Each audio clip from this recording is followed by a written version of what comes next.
the wilderness. All right, well, I'm assuming that we're following, so... Well, Paulton is still down in the trench. Oh, God damn it. So I see With the feasting, everybody with the leaving. feasting velociraptors, everybody is vacating. Yes. Oh, cool. So I'm just like, oh, I guess it's time to go. So and correct me if I can't do it this way. But I take out my mandolin. Mm-hmm. I start playing. Yep. And I'm gonna use it to cast fly on myself. Yes. And I fly out. All right. Wait, you can fly? Yes, you can. Sorry, I didn't mention that. Yeah, I can like fly now. It's pretty. The sweet. first we've seen this. Yeah, you see him play his instrument, and then he just lifts off like Peter Pan. Can I be riding the mandolin like it's my own breed?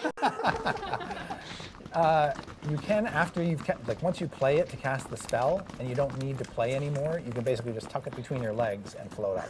I'm so upset right now. I don't like this. I don't like this magic rivalry going on here. This is the best Paulton music video. I don't like this. I'm flying around like, hey, look at you. I'm so cool. So upset. Evelyn's like flying around too, being like, look, DF, all of us can fly now.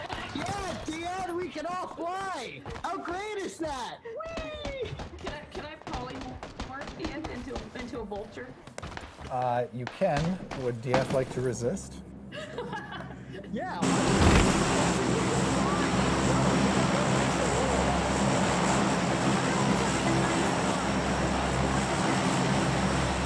as I'm flying, it's too much motion for my drum set that I like throw up on the Nhưng mà để có như vậy là I'm sorry, dude.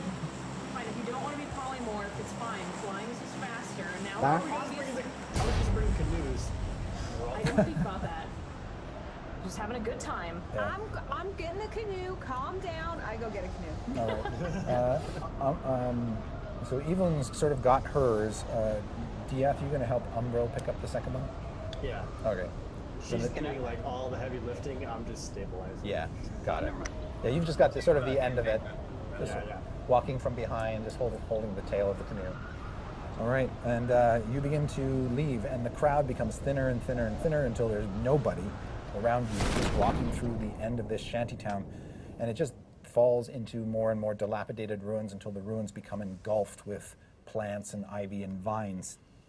And then sort of off, tucked a little bit back in behind the trees, outside of this shanty town is something that you recognize, Chumba, is one of the city's great garbage pits.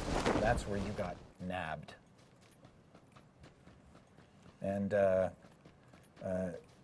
it doesn't look like Dragon Bait's headed toward anywhere near the garbage pit, but is sort of veering around it.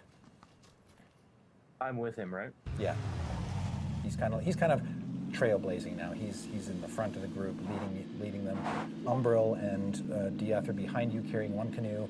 Evelyn is managing another canoe by herself. She's sort of got her balance and equilibrium sorted out. And then Waffles is sort of galumphing behind her, this big giant owlbear.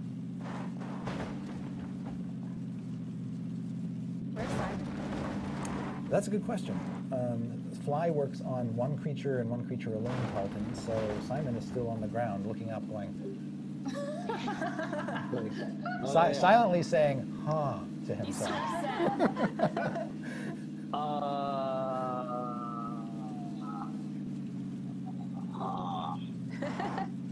Is Paulton's actual reaction. Seeing all the guys, And then you start to see Simon just sort of run after you with his hands up in the air. oh no, not my son. He's not like light enough to carry on my shoulders, is he? He's technically a separate creature, so you would the spell would cease to work. Is he in the ditch? No, he's running around the. I'll just the grab ditch. him. I'll grab him and put him on top of the canoe I'm carrying. Okay, you'll have to set the canoe down and then have him climb on the canoe, and then you can lift the canoe back up again. That's fine. I right. tell him encouraging things like, "Oh, we're gonna go for a ride. Isn't this gonna be fun?" Yeah, Get it on the started. canoe." It seemed that way, and then you start to sort of trot along, and he's like trying to hold onto the top of this canoe, and it's moving like this, and he's just not having a good time. I'm like, "Isn't this fun, Simon?" Yeah, at that point he jumps off the canoe. You just sort of hear him walk off the end of your canoe, and then He goes over to Waffles, stands in front of Waffles, and then grabs her by the fur and just sort of pulls himself up onto her. Self-defense. Yes. He's probably used to doing that. Yes. Mm-hmm. They have a system. Simon. They have a system, which they've used for 50 years. Okay, so he's now riding on Waffles as you go galumphing off into the wilderness. And the trees, as you enter them, are a number of them look like they were cleared away long ago. So a lot of this growth is now only maybe 30, 40 years old. And so the trees aren't horrendously big, but pretty quickly as you sink into the jungle, things become more dense, and Dragonbait has to basically use his sword to carve a path big enough so that your canoes don't get caught on stuff as you I move was your way really through. impressed with that when I see him doing it. Okay. You're like down there low, just being like, pew, pew, pew, pew. Well, actually, Trundle's got a good-sized scimitar, so when he's whirling that thing around, he's cutting down some low branches, and Dragonbait's just sort of swishing the branches ahead of him. Can I taking just like fireball in front of us? No. As a Californian,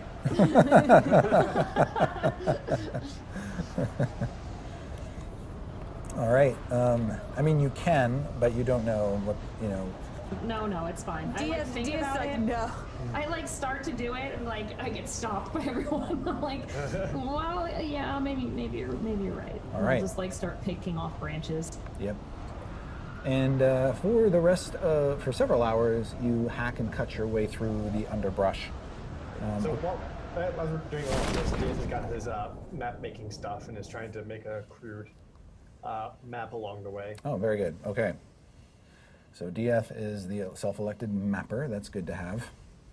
And you were told, DF, that a valuable map is a map is definitely worth something. Sure is. And after a couple, so you're far enough away from the city now that you can't hear much commotion from back there. And the loud horns and stuff have stopped. And I need everybody to make perception checks.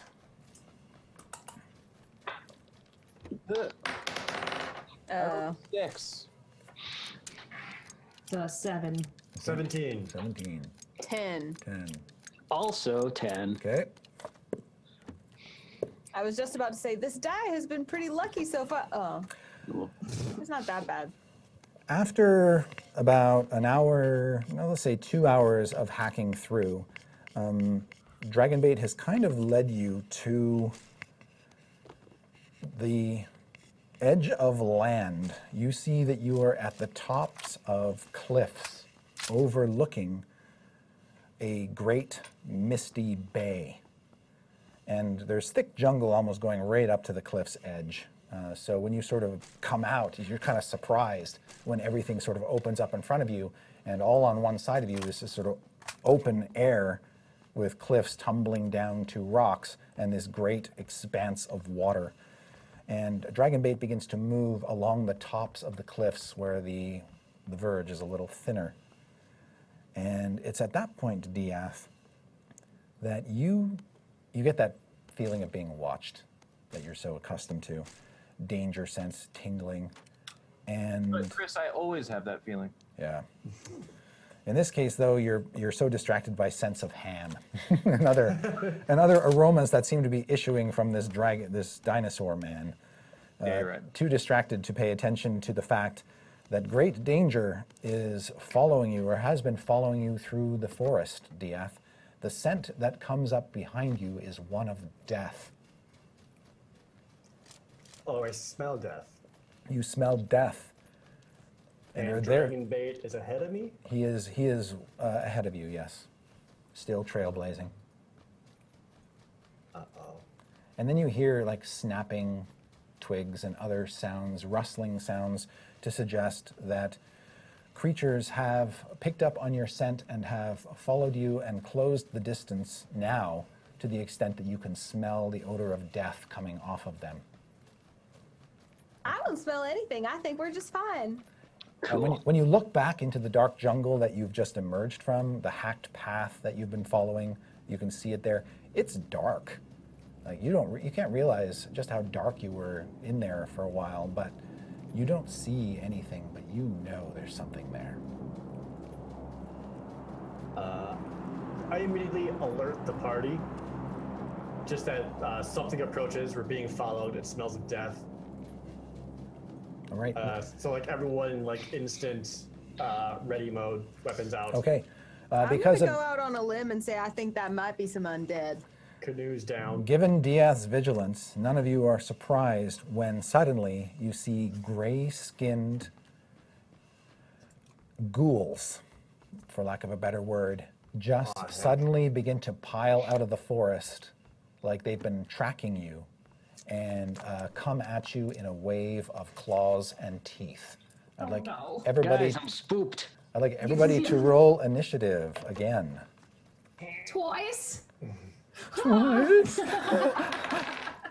natural 20. Nat 20 for me, 2 twins! Ooh, okay. Aww. Isn't that romantic? So what does that? What does that actually mean for you guys? 22. 22 for Evelyn. What do I add to it? Your dexterity modifier, which is +2, so 22. So 22 for Chumba and Evelyn. Strix, 11. 11.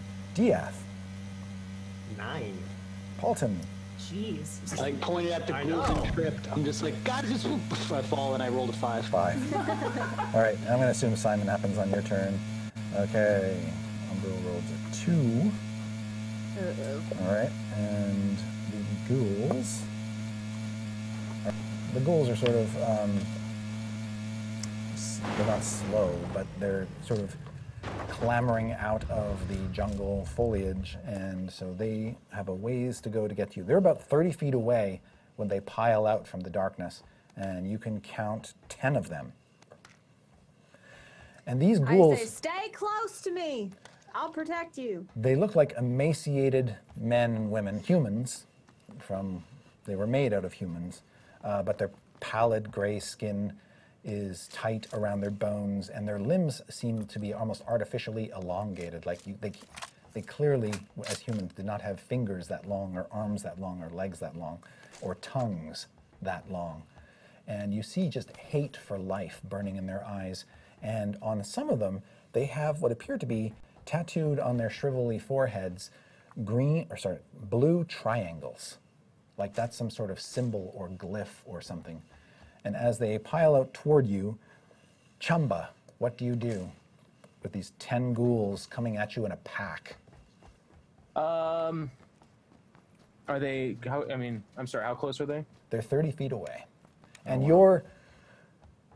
when you turn to them, your back is at the cliffs. Okay. Chumba feels like he has an idea of what has to happen, but he looks towards Dragonbait. Who is a little too slow to respond. Dragonbait was kind of ahead of you, checking the ground to make sure it was safe to walk on when all of this happened, so he's just sort of turning, going, whoa. Okay.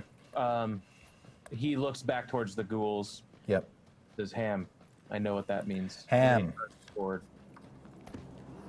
All right. At the, You could get to the nearest ghoul and attack them. Yeah, I got 5-foot reach. I'll do it. All right. Then make an attack roll. Your scimitar bonus, your +4 to hit. And remember, since these creatures are man-sized, they're medium, they're larger than you, you can use your Fury of the Small ability if you want. Let's do it. But I'm not gonna lie, I roll a natural 20. What? Wow. Again? All right. Awesome. So you roll 2d6 instead of 1d6 on your damage, and you'll add 4, and if you want to use your Fury of the Small, you'll add another 2 on top of that. Fury of the Small sounds adorable. That's adorable. But I'm Get him, guys! always use your Fury of the Small. Yeah. All right, so 2d6 plus 6.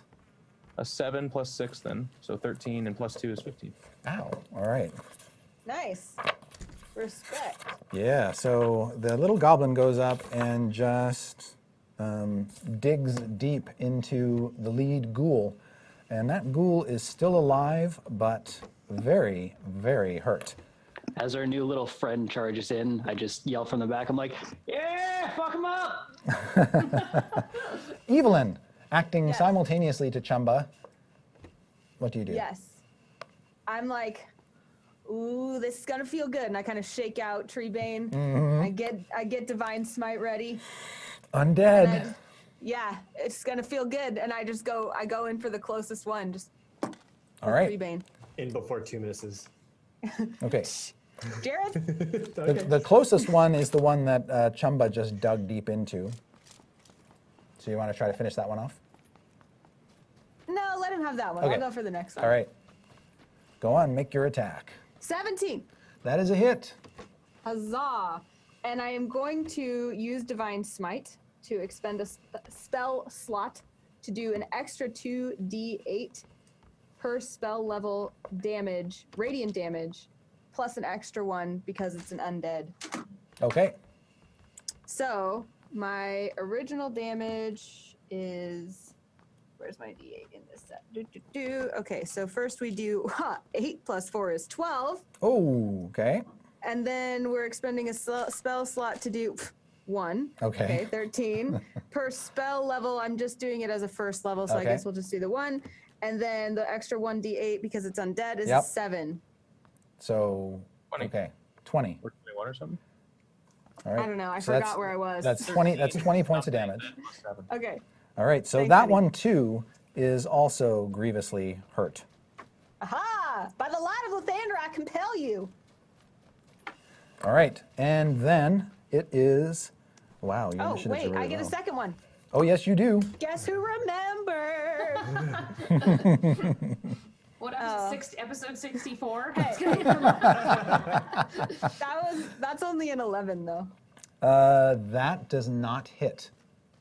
Well, Evelyn was so excited about All right. calling down the light of Lathander that she swung a little wide on She that last did. one. All right then. Next up is Dragonbait. All right. He has his sword out already. He is going to go striding forth bravely. His ham smell changes to, let's say, what would work best here? Lemon. As he brings his sword up and comes up over Chumba's head and tries to finish off Chumba's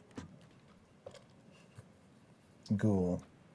We move in an acrobatic, beautiful, just Yep. the two dance before. All right, take average damage here. He decapitates the ghoul, and as the sword cuts through the ghoul's flesh, there is a explosion of radiant energy, and the ghoul, it shrieks as its head is detached from its body, and as its head is still flying up in the air, that radiant energy just sort of blows it all apart into ashes. And the ghoul's body also just crashes down into ashes. And then for his second attack, he'll swing at yours, Evelyn. And the same thing happens. He decapitates that ghoul, and it explodes with radiant light and turns to burnt ashes with a scream. The morning lord is with us. And so those two ghouls are dead, and Dragonbait is done, and it's Strix's turn. There are 8 ghouls left in a pack, Strix. I don't like them. I'm gonna cast Careful Spell Fireball 5th level. Ah, get away! No! All right, fire explodes around Dragonbait and Evelyn and